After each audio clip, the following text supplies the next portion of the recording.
ರಾಜ್ಯ ಮೈತ್ರಿ ಸರ್ಕಾರದ ವಿರುದ್ಧ ಅರುಣ್ ಜೇಟ್ಲಿ ಅವರು ಕಿಡಿಕಾರಿದ್ದಾರೆ. ಐಟಿ ದಾಳಿ ರಾಜಕೀಯ ಪ್ರೇರಿತವಾಗಿದೆ ಎಂಬ ಹೇಳಿಕೆಗೆ ಕಿಡಿಕಾರಿದ್ದಾರೆ. ಕೇಂದ್ರದ ಹಣಕಾಸು ಸಚಿವರಾಗಿರುವಂತಹ ಅರುಣ್ ಜೇಟ್ಲಿ ಅವರು ಲೋಕೋಪಯೋಗಿ ಇಲಾಖೆಗೆ ನೀಡಿದ ಹಣವನ್ನ ದುರ್ಬಳಕೆ ಮಾಡಿಕೊಳ್ಳಲಾಗ್ತಾ ಇದೆ ಅನ್ನುವ ನೇರ ಆರೋಪವನ್ನ ಮಾಡಿದ್ದಾರೆ. ಅರುಣ್ ಜೇಟ್ಲಿ ಅವರು ಲೋಕೋಪಯೋಗಿ ಇಲಾಖೆಗೆ ನೀಡಿದಂತಹ ಹಣವನ್ನ ದುರ್ಬಳಕೆ ಮಾಡಿಕೊಳ್ತಾ ಇದ್ದಾರೆ ಅಂತ ಅವರು ಆರೋಪವನ್ನ ಮಾಡಿರುವಂತದ್ದು. ರಾಜಕೀಯಕ್ಕೆ PWD ಹಣವನ್ನ ಬಳಕೆ ಮಾಡಲಾಗ್ತಾ ಇದೆ. ಜನ ಕಲ್ಯಾಣಕ್ಕೆ ನೀಡಿದ ಹಣವನ್ನ ರಾಜಕೀಯಕ್ಕೆ ಅವರು ಬಳಕೆ ಮಾಡಿಕೊಳ್ತಾ ಇದ್ದಾರೆ. ಎಂಜಿನಿಯರ್ಗಳ ಮುಖಾಂತರ ರಾಜಕೀಯಕ್ಕೆ ಅವರು ಬಳಕೆ ಮಾಡಿಕೊಳ್ತಾ ಇದ್ದಾರೆ ಅಂತ ಅವರು ಕಿಡಿಕಾರಿದ್ದಾರೆ. ರಾಜ್ಯ ಸರ್ಕಾರದ ವಿರುದ್ಧ ಸಮಾಜ ಕಲ್ಯಾಣ ಇಲಾಖೆಯ ಹಣವೂ ಕೂಡ ರಾಜಕೀಯಕ್ಕೆ ವಿನಿಯೋಗವಾಗ್ತಾ ಇರುವಂತ ವಿಚಾರದ ಬಗ್ಗೆ ಮಾತನಾಡಿದ್ದಾರೆ. ಈ ಮಾಹಿತಿ ಆಧಾರದ ಮೇಲೆ ಐಟಿ ಇಲಾಖೆ ಅಧಿಕಾರಿಗಳು ದಾಳಿಯನ್ನ ಮಾಡಿದ್ದಾರೆ. ಸಾಕ್ಷ್ಯಗಳ ಆಧಾರದಲ್ಲೇ ಐಟಿ ದಾಳಿ ನಡೆದಿದೆ ಅಂತ ಸಮರ್ಥನೆಯನ್ನ ಕೂಡ ಮಾಡಿಕೊಂಡಿದ್ದಾರೆ. ಕರ್ನಾಟಕ ಸರ್ಕಾರದಿಂದ ರಾಜಕೀಯ ದ್ವೇಷದ ಆರೋಪವನ್ನ ಮಾಡಲಾಗ್ತಾ ಇತ್ತು. ಅರ್ಹತೆಯ ಆಧಾರದಲ್ಲಿ ಕರ್ನಾಟಕ ಸರ್ಕಾರ ಉತ್ತರಿಸುತ್ತಿಲ್ಲ ಅಂತ ಕೂಡ ಕಿಡಿಕಾರಿದ್ದಾರೆ. ಮೈತ್ರಿ ಸರ್ಕಾರದ ವಿರುದ್ಧ ಅರುಣ್ ಜೇಟ್ಲಿ ಅವರು ಗರಂ ಆಗಿ ಮಾತನಾಡಿದ್ದಾರೆ. ಮಂಡ್ಯ, ಹಾಸನ, ತುಮಕೂರು ಹಾಗೆ ಬೆಂಗಳೂರು ಈ ಒಂದು ಕ್ಷೇತ್ರಗಳಲ್ಲಿ ಏನು ದಾಳಿ ನಡೆದಿತ್ತು, ಈ ಒಂದು ವಿಚಾರಕ್ಕೆ ಸಂಬಂಧಪಟ್ಟಂತೆ ಕೇಂದ್ರ ಸಚಿವರಾಗಿರುವಂತಹ ಅರುಣ್ ಜೇಟ್ಲಿ ಅವರು ರಾಜ್ಯ ಸರ್ಕಾರದ ವಿರುದ್ಧ ಕಿಡಿಕಾರಿರುವಂತದ್ದು. ರಾಜಕೀಯಕ್ಕೆ PWD ಹಣವನ್ನ ಬಳಕೆ ಮಾಡಿದ್ದಾರೆ. ಜನ ಕಲ್ಯಾಣಕ್ಕೆ ನೀಡಿದಂತಹ ಹಣವನ್ನ ರಾಜಕೀಯಕ್ಕೆ ಬಳಕೆ ಮಾಡಿಕೊಂಡಿದ್ದಾರೆ. ಸೊ ಈ ಒಂದು ಸಾಕ್ಷ್ಯಗಳ ಆಧಾರದ ಮೇಲೆ, ಖಚಿತ ಮಾಹಿತಿಯ ಆಧಾರದ ಮೇಲೆನೆ ಐಟಿ ಇಲಾಖೆಯ ಅಧಿಕಾರಿಗಳು ದಾಳಿಯನ್ನ ಮಾಡಿದ್ದಾರೆ. ಅದರಲ್ಲಿ ತಪ್ಪೇನಿದೆ? ಸುಮ್ನೆ ರಾಜ್ಯ ಸರ್ಕಾರದ ನಾಯಕರುಗಳು, ಮೈತ್ರಿ ನಾಯಕರು ಸುಮ್ನೆ ಗೂಬೆ ಕೂರಿಸುವಂತ ಕೆಲಸವನ್ನ ಮಾಡ್ತಾ ಇದ್ದಾರೆ ಅಂತ ರಾಜ್ಯ ಸರ್ಕಾರದ ವಿರುದ್ಧ, ಕರ್ನಾಟಕ ರಾಜ್ಯ ಸರ್ಕಾರದ ವಿರುದ್ಧ ಹಾಗೆ ಮೈತ್ರಿ ನಾಯಕರ ವಿರುದ್ಧ ಕೇಂದ್ರ ಹಣಕಾಸು ಸಚಿವರಾಗಿರುವಂತಹ ಅರುಣ್ ಜೇಟ್ಲಿ ಅವರು ಕಿಡಿಕಾರಿದ್ದಾರೆ. ಯಾಕೆಂದ್ರೆ ನೀವು ಕೂಡ ನೋಡಿದ್ರೆ ಯಾವ ರೀತಿಯಾಗಿ ರಾಜ್ಯದಲ್ಲಿ ದಾಳಿ ಆಗಿತ್ತು ಗುತ್ತಿಗೆದಾರರ ಮೇಲೆ, ಅದರಲ್ಲೂ ಎಸ್ಪೆಷಲಿ ನಿನ್ನೆ ಕೂಡ ದಾಳಿ ಆಗಿತ್ತು. ಇಲ್ಲಿ ಪ್ರಮುಖವಾಗಿ ಹಾಸನ ಆಗಿರ್ಬೋದು, ಮಂಡ್ಯ ಆಗಿರ್ಬೋದು, ಬೆಂಗಳೂರು ಆಗಿರ್ಬೋದು, ಇನ್ನೊಂದ್ ಕಡೆ ಮೈಸೂರು ಆಗಿರ್ಬೋದು, ಶಿವಮೊಗ್ಗ, ಚಿಕ್ಕಮಗಳೂರು, ಹಾಗೆ ನಿನ್ನೆ ಬಳ್ಳಾರಿ ಆಗಿರ್ಬೋದು, ದಾವಣಗೆರೆ, ಇನ್ನ ಚಿಕ್ಕೋಡಿ, ಈ ಎಲ್ಲಾ ಕಡೆ ಕೂಡ ಆಲ್ಮೋಸ್ಟ್ ಗುತ್ತಿಗೆದಾರರ ಮನೆಗಳ ಮೇಲೆ ದಾಳಿ ಆಗಿತ್ತು. ಏನೋ ಈ ಕುರಿತಂತೆ ಮಾತಾಡ್ಲಿಕ್ಕೆ ನಮ್ಮ ಜೊತೆ ಕೋನರೆಡ್ಡಿ ಅವರು, JDS ನ ನಾಯಕರು, ದೂರವಾಣಿ ಸಂಪರ್ಕದಲ್ಲಿದ್ದಾರೆ. ನಮಸ್ಕಾರ ಸರ್. ನಮಸ್ತೆ. ರಾಜಕೀಯಕ್ಕೆ PWD ಹಣವನ್ನ ದುರ್ಬಳಕೆ ಮಾಡ್ಕೊಳ್ತಾ ಇದ್ರು, ಅದಕ್ಕೆ ಆ ಆಧಾರದ ಮೇಲೆ ಐಟಿ ಇಲಾಖೆ ಅಧಿಕಾರಿಗಳು ದಾಳಿಯನ್ನ ಮಾಡಿದ್ದು ರಾಜ್ಯ ಸರ್ಕಾರದ ವಿರುದ್ಧ ಕಿಡಿಕಾರಿದ್ದಾರೆ. ಅರುಣ್ ಜೇಟ್ಲಿ ಅವರು ಏನ್ ಹೇಳ್ತೀರಾ?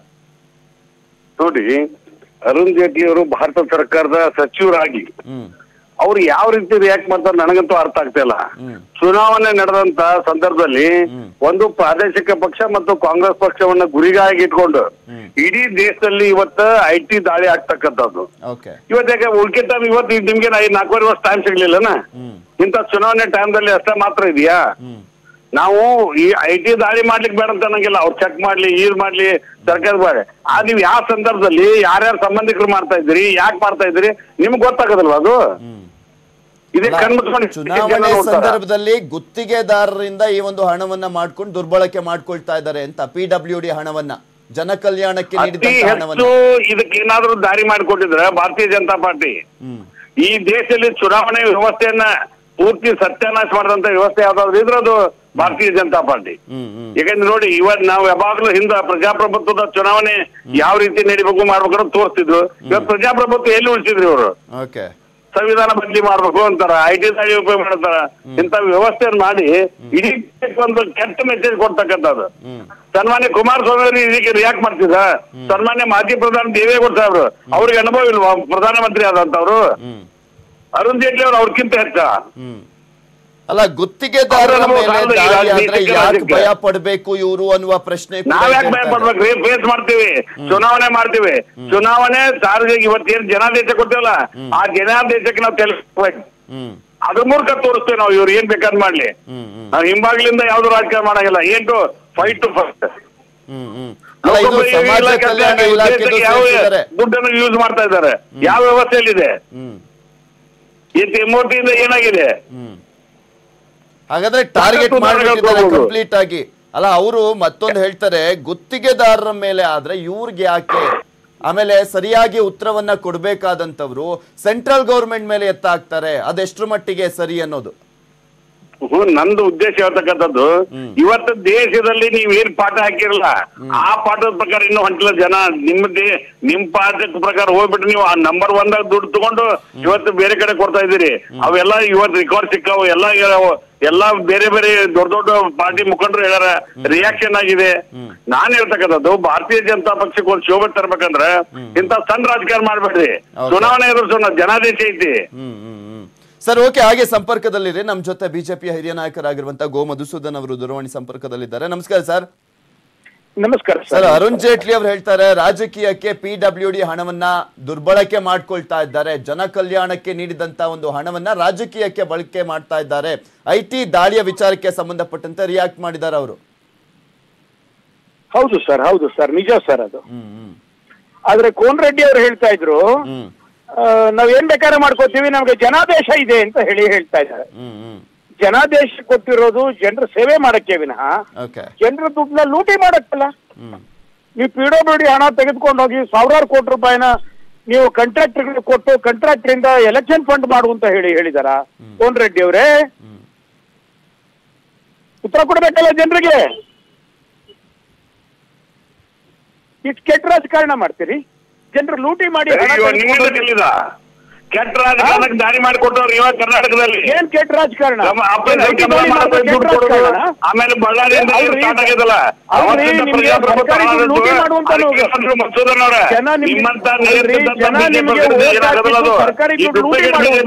ಅವೆಲ್ಲ ಕೊಟ್ಟು ನಿಮ್ಮನ್ನ ಮಾಡ್ಯಾವ. ರೆಡ್ಡಿ ಅವ್ರೆ ಕೇಳ್ರಿ, ನೀವೊಬ್ರು ರೈತ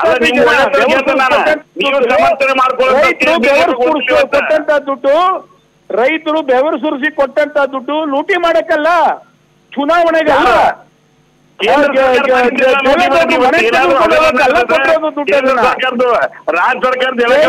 ಕುಮಾರಸ್ವಾಮಿ ಮನೆ ತೆಗೆದುಕೊಂಡು ದುಡ್ಡನ್ನ 9 ತಿಂಗಳ ಸರ್ಕಾರ ಬಂದು ಏನ್ 9 ತಿಂಗಳ ಸರ್ಕಾರ, 9 ತಿಂಗಳ ಲೂಟಿ ಮಾಡೋದೆಷ್ಟು ನೀವು?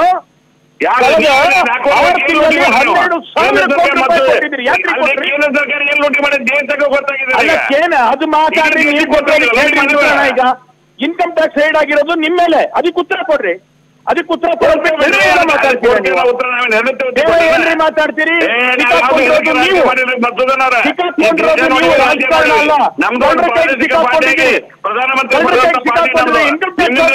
ಸತ್ಯಾಗ್ರಹ ಮಾಡ್ತೀರಾ ನೀವು? ಇನ್ಕಮ್ ಟ್ಯಾಕ್ಸ್ ಆಫೀಸ್ ಮುಂದೆ ಹೋಗಿ ಸತ್ಯಾಗ್ರಹ ಮಾಡಕ್ಕೆ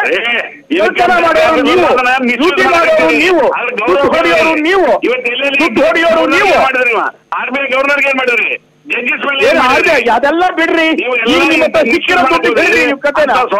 ಈಗ ನಿಮ್ಮ ಹತ್ರ ಸಿಕ್ಕಿರೋ ದುಡ್ಡು ಕತೆ ಹೇಳ್ರಿ ನೀವು. ಇವಾಗ ನಿಮಗ್ ಸಿಕ್ಕಿರೋಂತ ದುಡ್ಡಿಗೆ ಕತೆ ಹೇಳಿ. ಈಗ ಅದೆಲ್ಲ ಬಿಟ್ಟು ಕತೆ ಹೇಳಿ, ಇದಕ್ಕೆ ಉತ್ತರ ಕೊಡಿ. ಈಗ ನೀವು ಈಗ ಇದಕ್ಕೆ ಉತ್ತರ ಕೊಡ್ರಿ. ಸಿಕ್ಕಿರೋ ದುಡ್ಡಿಗೆ ಏನು ಉತ್ತರ ಕೊಡ್ರಿ. ಈಗ ನಮ್ಗೆ ಗೊತ್ತಿದೆ ಏನಂತೇಳಿ ಚುನಾವಣೆ ಮಾಡಿ ನೀವು FIR ಹಾಕಿದ್ದಾರೆ ನಿಮ್ಮ ಮೇಲೆ, ಮುಖ್ಯಮಂತ್ರಿ ಮೇಲೆ FIR ಹಾಕಿದ್ದಾರೆ. ನಿಮ್ಮವ್ರು ಜೈಲಿಗೆ ಹೋಗಿ ಬಂದ್ರಲ್ಲ, ನಾಚಿಕೆ ಅದೇ ನೀವು ನಿಮ್ಮವರು ಬೈಲ್ ಮೇಲೆ ಇದ್ದಾರೆ. ಬೈಲ್ ಮೇಲೆ ಸೋನಿಯಾ ಗಾಂಧಿ, ರಾಹುಲ್ ಗಾಂಧಿ, ಪ್ರಿಯಾಂಕಾ ಗಾಂಧಿ, ರಾಬರ್ಟ್ ವಡ್ರಾ, ಚಿದಂಬರಂ ಮಗ, ಮತ್ತೆ ಇವತ್ತು ನಿಮ್ಮ ನೇರವಾಗಿ ಕಮಲ್ನಾಥ್ ಮುಖ್ಯಮಂತ್ರಿ ಎಲ್ಲ ಬೈಲ್ ಮೇಲೆ ಇದ್ದೀರಿ, ನೆನ್ಪಿಟ್ಕೊಳ್ಳಿ ನೀವು. ಅಲ್ಲ ನೀವು ಜೈಲಿಗೆ ಹೋಗಿ ಬಂದ್ರಲ್ಲ, ಅದನ್ನ ಹೇಳುವಂದ್ರಲ್ಲ, ಅದೇನ್ರಿ ಏನೋ ಬೇಲ್ ಕ್ಯಾನ್ಸಲ್ ಆಯ್ತು ಹೋಗಿ ಬಂದಿರೋದ್ರಿ. ನಿಮ್ಮ ಕಾನೂನು ಗೊತ್ತಿಲ್ಲದೆ ಮಾತಾಡ್ತಿರಲ್ರಿ. ಯಡಿಯೂರಪ್ಪ ಶಿಕ್ಷೆ ಆಗಿತ್ತೇನ್ರಿ ಜೈಲ್ಗೆ ಹೋಗಕ್ಕೆ? ಯಡಿಯೂರಪ್ಪ ಶಿಕ್ಷೆ ಆಗಿತ್ತೇನ್ರಿ ಜೈಲ್ಗೆ ಹೋಗಕ್ಕೆ? ಇಂದಿರಾ ಗಾಂಧಿ ಜೈಲ್ಗೆ ಹೋಗಿದ್ರು, ಮಾತಾಡ್ರಿ ನೀವು ಅದನ್ನ. ಇಂದಿರಾ ಗಾಂಧಿ ಜೈಲ್ಗೆ ಹೋಗಿದ್ರು, ಮಾತಾಡ್ರಿ ನೀವು ಅದನ್ನ. ನೀವು ಮಾತಾಡಿದ್ರಲ್ರಿ, ಇಂದಿರಾ ಗಾಂಧಿ ಜೈಲ್ಗೆ ಹೋಗಿದ್ರ ಬಗ್ಗೆ ಮಾತಾಡ್ರಿ. ತಾಕತ್ತಿದ್ಯೇನ್ರಿ? ಇವತ್ತು ಜಯಪ್ರಕಾಶ್ ನಾರಾಯಣ ಜಯಪ್ರಕಾಶ್ ನಾರಾಯಣ ಕೊಲೆ ಮಾಡೋ ಪ್ರಯತ್ನ ಪಟ್ಟಿದ್ರು ಇಂದಿರಾ ಗಾಂಧಿ ಎಮರ್ಜೆನ್ಸಿನಲ್ಲಿ.